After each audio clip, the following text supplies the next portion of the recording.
diabetes é uma condição crônica que afeta a maneira como o corpo processa o açúcar no sangue. São 3 os principais tipos de diabetes: tipo 1, tipo 2 e o diabetes gestacional. Cada um deles tem diferentes causas, tratamentos e potenciais complicações. O diabetes é o assunto de hoje do programa Tema Livre. Em nosso estúdio, recebemos o médico endocrinologista Ângelo Giacomossi. Olá, doutor, seja bem-vindo ao nosso programa. Olá, eu que agradeço, é uma honra poder participar e contribuir com o programa. Falando inicialmente do diabetes tipo 1 e diabetes tipo 2, quais são as principais diferenças? Primeiro, a faixa etária da população que é vítima da doença. O diabetes tipo 1, ele geralmente aparece na infância ou adolescência, e o tipo 2 já na vida adulta, após os 40, 45 anos de idade. Mas não é a única diferença. O tipo 1, normalmente, nós já começamos a tratar com insulina. Diferentemente do tipo 2, que a maior parte das pessoas sob tratamento está fazendo uso de medicações por via oral. Às vezes insulina também e os novos medicamentos para a doença que servem para o tipo 2, que são medicações injetáveis, ou seja, não são insulinas, não são orais, mas são injetáveis. O tipo 1 ele tem complicações, assim como o tipo 2, porém o tipo 2 ele está relacionado com outras doenças crônicas também, como hipertensão arterial, alteração das gorduras no sangue, e é um forte preditor para doenças do coração. Os 2 tipos têm cura? Não, nenhum dos tipos tem cura, né? A gente sabe que tem uma reversibilidade no tipo 2, na fase de pré-diabetes. Então, quando a glicose no sangue está subindo, mas ainda não chegou a um nível considerado diabetes, se há mudanças no estilo de vida, atividade física praticada regularmente, melhora no padrão alimentar, uma perda de peso, mesmo que pequena, essa glicose que está subindo, ela pode abaixar novamente para níveis de normalidade. Mas uma vez diagnosticado o diabetes tipo 2, é uma doença crônica que tem que ser tratada durante toda a vida. E quais são as causas genéticas? Existem causas genéticas, principalmente no tipo 2, são hereditárias, né? Então, filhos de pessoas com diabetes tipo 2, seja o pai ou a mãe, têm um risco maior de desenvolver a doença. A gente não vê isso no tipo 1 com tanta clareza. O tipo 1 não tem essa hereditariedade tão forte quanto o tipo 2 tem. E o tipo 2 está ligado a ganho de peso, isso é importante, e progressão da idade. Quanto mais idade a gente tem, maior o risco de desenvolver o tipo 2.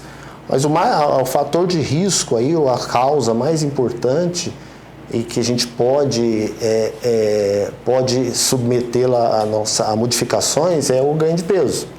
Porque a hereditariedade não tem como mudar. Né?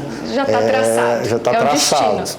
Idade, todos nós vamos avançando, mas o peso corporal, esse pode ser modificado. E doutor, é verdade que o diabetes tipo 2 pode ser provocado por uma bactéria?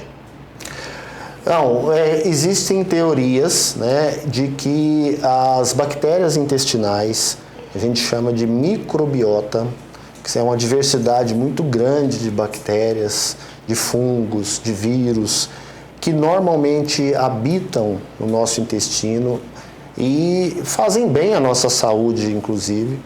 Quando essas bactérias elas sofrem modificações e saem do seu padrão normal, geralmente causadas por alimentos ultraprocessados, por estresse, por medicamentos, essa microbiota ela pode ficar tão distante do que é normal que ela permite que substâncias nocivas ao nosso organismo comecem a ser absorvidas para a nossa circulação. Isso traz um processo de inflamação no corpo todo. É uma inflamação leve, sabe? Mas ela é crônica, é persistente. E esse estado inflamatório a partir da modificação dessa microbiota intestinal, ele predispõe o diabetes tipo 2. E o diabetes gestacional, diferente dos outros dois tipos, tem cura? É um período apenas ali durante a gestação? Essa é a característica do gestacional. É diferente daquela mulher diabética que já tem diabetes e engravidou. Isso não é diabetes gestacional, isso é uma pessoa com diabetes tipo 1 ou 2 que engravidou, né? Porém, aquela pessoa que não era previamente diabética, aquela mulher, e na 22ª, 24ª, na segunda metade da gestação, ela começa a ter uma alteração na glicose do sangue. Essa alteração relacionada a fatores da própria gravidez, predisposição genética hereditária também, um ganho de peso excessivo na gravidez também predispõe. Essa glicose sobe, esse açúcar no sangue fica alto nesse período, traz problemas para a mãe, para o feto, problemas graves inclusive, mas depois que termina a gestação, após o parto, normalmente essa glicose volta ao normal espontaneamente. Mas essa mulher que teve o diabetes gestacional, ela já passa a ter um risco muito maior de apresentar o diabetes do tipo 2 nos próximos anos da sua vida. Entendi, já fica predisposta a isso. Fica predisposta a isso. Laboratorialmente, doutor, como o diabetes é detectado? É simples, é através da medida mesmo da concentração de glicose no sangue. É um exame de sangue. É um exame de sangue, que a gente chama de glicemia. Glicemia é a verificação da concentração, da quantidade de glicose que está no sangue. Esse exame pode ser feito em jejum, e aí tem os valores padronizados que se olha, o normal é de 70 a 99 miligramas de glicose por 100 ml de sangue, né? Isso em jejum de 8 a 12 horas, jejum noturno. Mas também ele pode ser feito com testes, que se toma glicose por via oral e mede a glicemia 2 horas depois. E um outro exame também que se usa, que chama hemoglobina glicada. Esse não há necessidade do jejum, ele pode ser feito fora do jejum também, e que é bastante confiável em nos dar o diagnóstico da doença. E a partir desse diagnóstico, quais as mudanças necessárias no estilo de vida? É a parte mais importante, né? Nós temos que tratar com medicamentos. Frequentemente com 2 medicamentos ou mais, porque é uma doença complexa. Porém, esse tratamento ele não vai ser eficaz o tanto que a gente gostaria que fosse sem o exercício físico, sem a mudança na escolha dos alimentos. Então, praticar o exercício físico, mesmo que a prática não seja todos os dias, 3 vezes na semana, 5 vezes na semana, totalizando 150 minutos durante a semana. Isso é o mínimo recomendado pela Organização Mundial de Saúde. Mas mesmo que não faça os 150 minutos, é melhor fazer algum exercício do que não fazer nada. Sempre é melhor.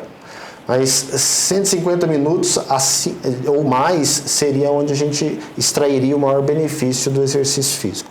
Aeróbico, pode ser qualquer modalidade, caminhada, natação, ciclismo. E o exercício de força também é recomendado, que é a academia ou outros exercícios de força. E na alimentação, a principal recomendação é evitar os alimentos ultraprocessados no dia a dia. Os alimentos ultraprocessados são aqueles alimentos que foram submetidos, a matéria-prima, foi submetida a vários processos industriais, de industrialização, onde há adição de sódio, adição de açúcar, adição de gorduras. Aquele alimento ele ficou muito diferente da sua forma original na qual se apresenta na natureza, Quanto mais modificado esse alimento, essas modificações mais prejudiciais. Essas modificações geralmente é para ficar mais saboroso, para ficar mais prazeroso. E mais prejudicial à saúde eles são. A atividade física por si só é capaz de controlar a doença, descartando o uso de medicamentos? Não. Houve uma época, há muitos anos, que a recomendação era atividade física e modificação da alimentação por 3 meses. Se não controlasse, aí entrava com medicação. Hoje em dia, não. Mudou. Diagnóstico de diabetes, nós temos que começar com com o tripé da abordagem, né? Que é mudança alimentar, atividade física e medicação. E medicação. Não se descarta. Não se E descarta. o uso de plantas naturais, doutor? Existe uma crença popular que atravessa gerações, que nós precisamos respeitar. São alimentos que fazem bem à saúde e que tradicionalmente gerações e gerações usaram para melhora do açúcar no sangue. Esses alimentos, essas plantas, desde que baseada num conhecimento popular tradicional, elas são bem-vindas, mas elas não descartam a necessidade do tratamento médico tradicional. Mas tem uma cautela, uma precaução aí. Muitos alimentos que são manipulados, muitas plantas ou medicamentos que são manipulados e ditos como naturais, eles não são naturais. Né? Então tem que ter bastante cuidado e sempre, quem tem o diabetes, conversar com o seu médico. E essa planta, ela pode ser usada, como que eu consigo essa planta, né? Da onde que ela está vindo? Ela está vindo pela internet num frasquinho, ou eu tenho ela natural no quintal da minha casa? O médico poder fazer essa orientação. Pois é, na internet hoje a gente encontra muito especialista no assunto, né? E as pessoas que querem se curar a qualquer custo acabam comprando suplementos, medicamentos milagrosos, né? Essa é uma dica, então, o cuidado que essas pessoas devem tomar, né, ao fazer isso. Sim, super importante. Infelizmente, a internet tem suas vantagens que são indiscutíveis, né? Mas também traz os seus riscos, né? E esses riscos se expressam nesse sentido com a presença de pessoas nas redes sociais ou outros veículos de internet fazendo promessas que não são reais, com uma intenção exclusivamente financeira, né? Na verdade, seria uma exploração da vulnerabilidade de pessoas que estão preocupadas por ter diabetes, né? Pois é. Quais são as complicações caso o diabetes não seja controlado? São complicações que trazem muito sofrimento para a vida da pessoa, para a família, e muitos custos também financeiros para a família, para os sistemas de saúde. Nós dividimos em 2 grandes grupos essas complicações. Complicações microvasculares, né, que tem esse nome, mas são complicações ligadas à retina, problemas oculares, né, oftalmológicos, em especial a retina. Nos rins, que os rins vão trabalhando mais lentamente, correm o risco de parar de funcionar e a pessoa precisar de submeter-se ao tratamento dialítico, né? E os nervos das pernas, principalmente, dos joelhos para baixo. Essa é a neuropatia diabética. E existe uma relação muito estreita de um diabetes descontrolado por muitos anos com o coração também. O coração é um dos órgãos que mais sofre com diabetes, tanto o tipo 1 quanto o tipo 2. É um risco para infarto, um risco para arritmias cardíacas, um risco para insuficiência cardíaca, que o coração começa a não ter força suficiente de bombeamento, né? E um risco de doenças vasculares cerebrais também, o AVC, né? O acidente vascular encefálico, em especial aí o isquêmico. Então são muitas complicações, as principais são essas.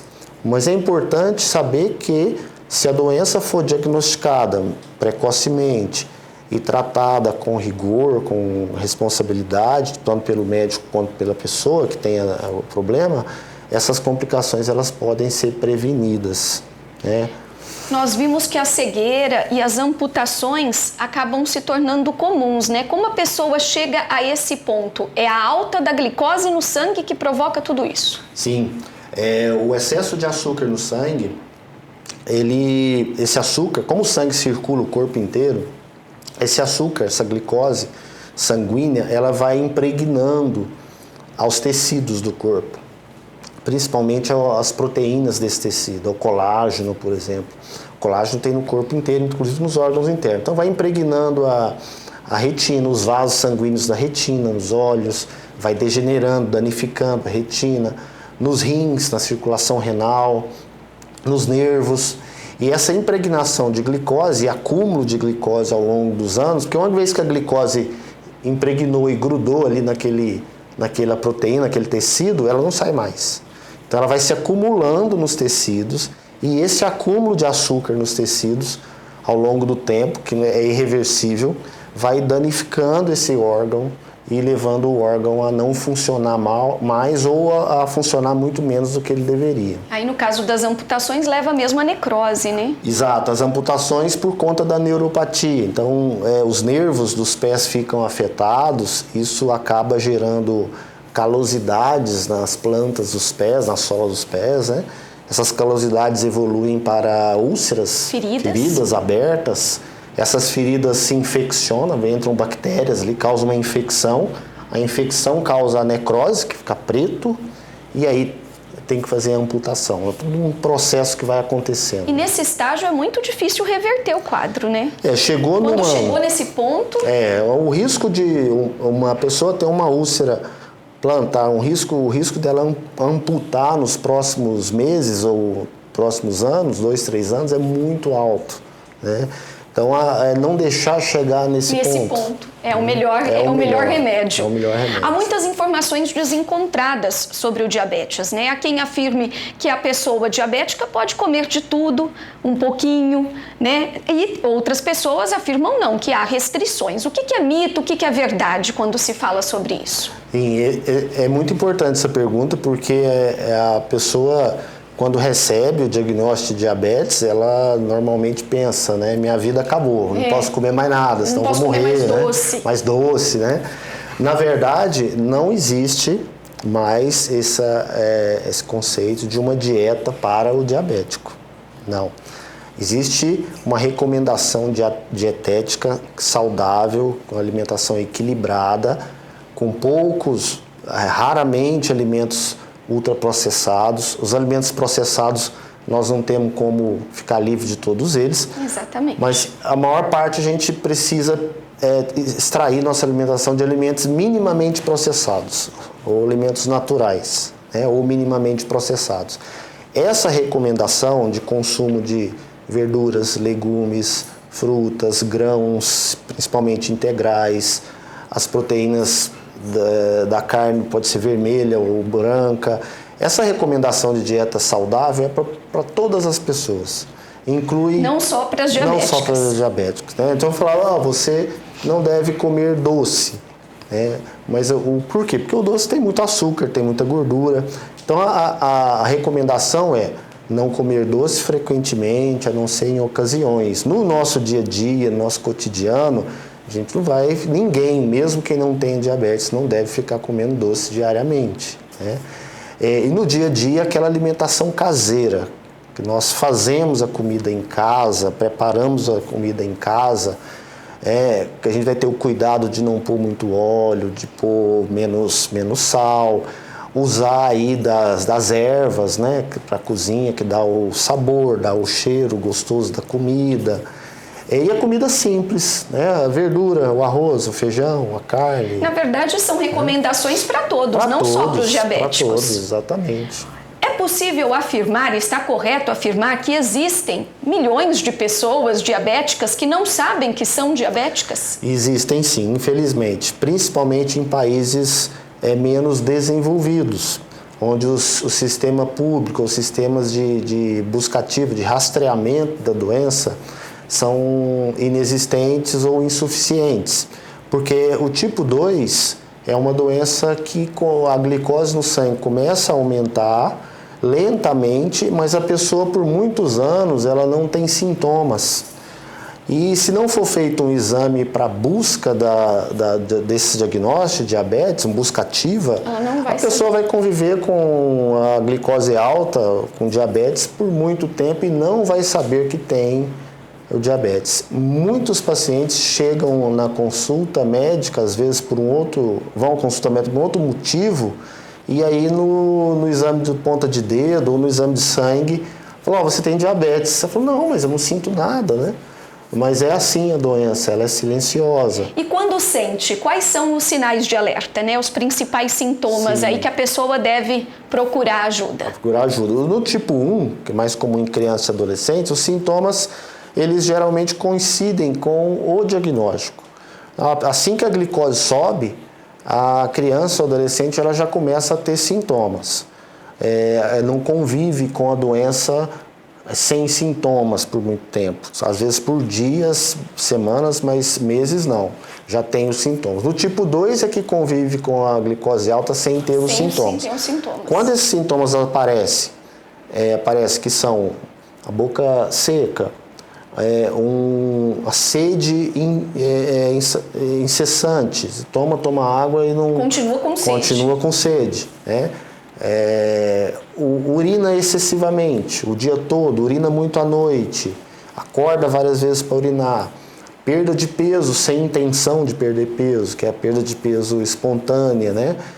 Embaçamento na visual, tonturas, fraqueza, cãibras, mas principalmente urinar muito, beber água em excesso e a sede continua, e a perda de peso sem intenção.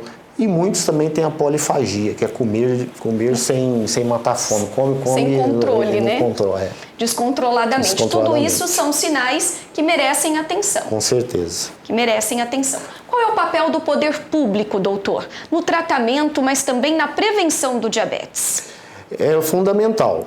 Então, campanhas e orientação, informação para as pessoas, essas informações...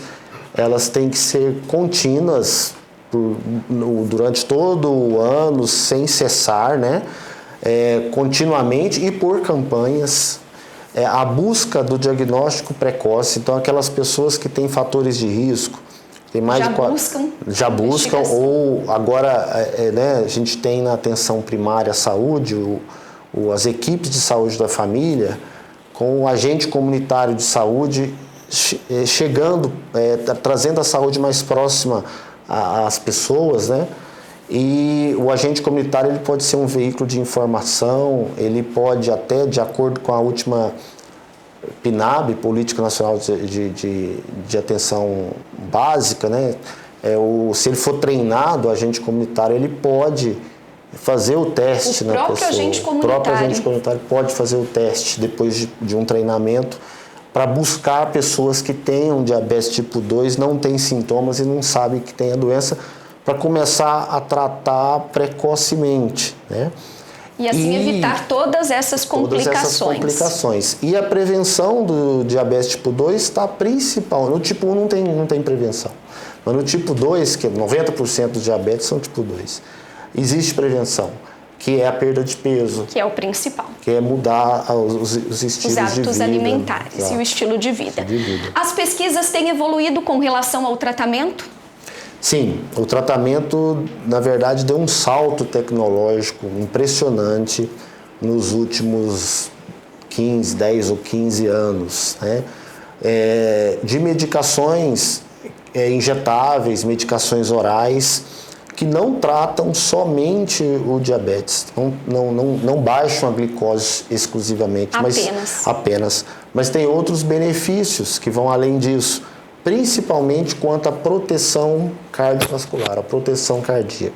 Há medicações que o paciente começa a tomar, vai contribuir muito para a glicose dele baixar, mas vai diminuir morte por infarto, vai diminuir hospitalização por insuficiência cardíaca, que são complicações comuns no coração do diabético. São medicamentos que trazem muitos outros benefícios, né? Mas nós sabemos que esses medicamentos de última geração, eles costumam ser bem mais caros. São bem mais muitas caros. Vezes inacessíveis. Sim. Por meio do poder público, as pessoas conseguem ter acesso a essa medicação hoje em dia? Ou mesmo ingressando judicialmente ainda não é possível? Já avançamos nesse sentido. Uma dessas medicações, ela passou a ser fornecida pelo Estado. Basta o médico preencher um formulário. Existem algumas restrições ainda, faixa etária acima de 60 anos, para alguns selecionados acima de 40, 50 anos, né? Mas a gente não tinha, pelo menos tem, com restrição, mas tem. Né? E isso já foi um avanço do Sistema Único de Saúde. Mas existem várias outras que podem trazer benefício, diminuir mortalidade, diminuir essas complicações da doença, que ainda o Sistema Único de Saúde não fornece. E aí a pessoa tem que alcançar via mandato judicial. O médico, na minha opinião, ele tem sempre que estar preocupado com a saúde e com a vida do paciente dele. Então, quando existe essa indicação e a gente sabe que esse paciente vai ter benefício a partir do uso dessas medicações, seria negligência da nossa parte não informar para o paciente que existem outras medicações, mesmo que não tenha no SUS, e se ele diz que não tem condição nenhuma de comprar, e pedir um laudo médico, porque ele quer entrar na justiça, tem o seu direito assistido, né? Atendido, o médico, na minha opinião particular, tem que fazer esse laudo, é o que eu faço. O principal objetivo é a qualidade de vida do paciente, né? Isso esse tem que ser a meta, o foco. A meta, por exemplo, né? É uma comparação, ficou até comum demais falar isso, mas eu acho que é válida. Se fosse um parente nosso, se fosse um filho, uma mãe, nós não íamos querer o melhor? Para os outros também que tem que ser o melhor, né? Sempre o melhor. O programa Tema Livre de hoje tratou de diabetes com o médico endocrinologista Ângelo Giacomossi. Muito obrigada, doutor, mais uma vez pela presença e pela entrevista. Eu que agradeço, muito obrigado. E obrigada a você pela audiência. Continue com a gente. O programa Tema Livre vai ao ar toda quinta-feira, ao meio-dia, na TV Câmara, canal 6 da NET, e permanece disponível no YouTube e no Facebook para que você assista quando e onde quiser. Até o próximo programa.